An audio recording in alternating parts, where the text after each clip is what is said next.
Do I feel in danger? Let's put it this way. I was hired to be a steward for Nicholls State University. I was hired in a way that my responsibility is to ensure that the Nicholls that I leave when I'm through being president is better than I found it. Every president of every university has that same charge. You move that institution forward. I don't hear a lot of people speaking up for Nicholls State University. We're in the Bayou region, we're out of sight and out of mind, and I don't hear a lot of voices talking about Nicholls and what it means.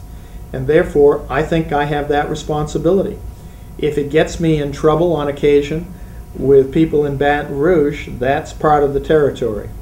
They may not like what I'm saying, but I can guarantee you what I have been saying is honest.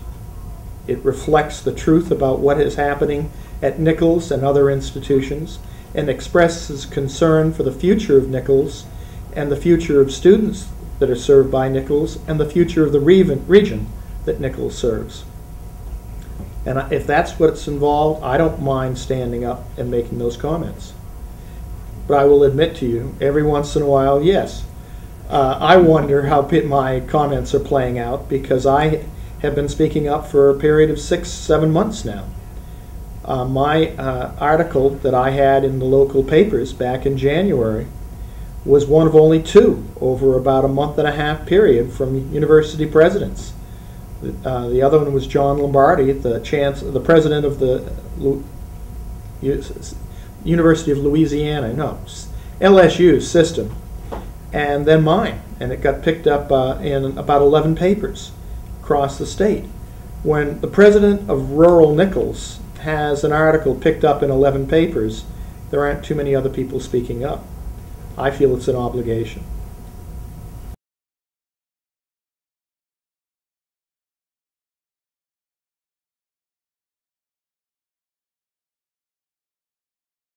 I try and be cautious and respectful.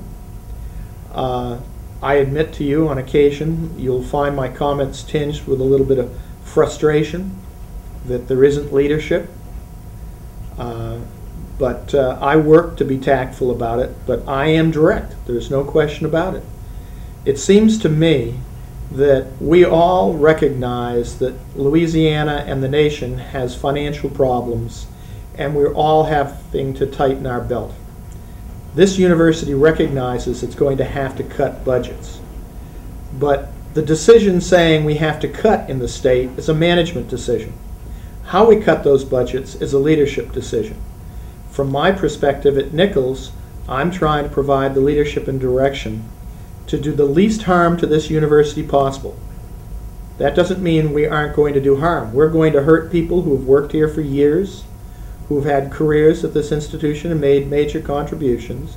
We're going to hurt students who are trying to pursue a degree here. There is harm, there is damage, but my goal is to do the least harm and the least damage physically possible, so that when Nicholls comes through this period, and Nicholls and Louisiana will get through this downturn just as it has in the past, we want to be better, stronger, more capable of continuing to serve our region. That's what it's about.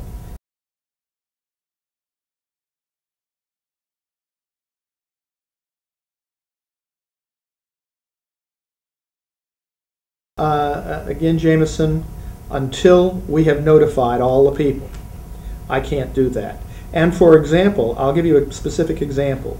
We are taking steps to eliminate some civil service positions, what we call classified positions on campus.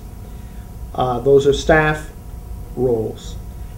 We have to submit a formal plan of who is going to be affected, and in some cases who they are bumping, because based on years of seniority, they have a right to take another similar job, and it bumps somebody else further in the organization. That plan cannot be implemented until it's approved by the state. And so we have that plan now before the state.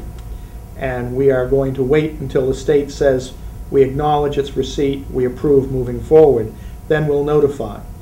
But again, as I said earlier, these are good people who have worked hard for you as a student and me as president of the university.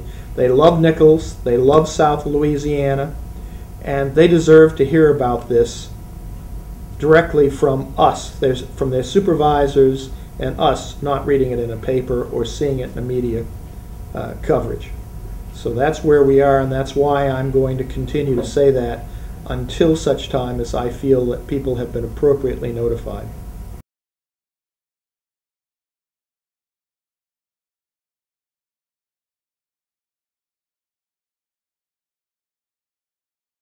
Not with regard to the civil service positions, the classified positions.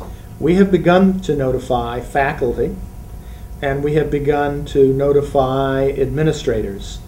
There are three classes of positions in the university. Faculty are teaching positions, what we call our unclassified or administrative positions, and then classified, which is our civil service staff positions. And we have begun notifying for the administrative and faculty positions at this point. But that will be ongoing for a period of days until we know that we've reached everybody.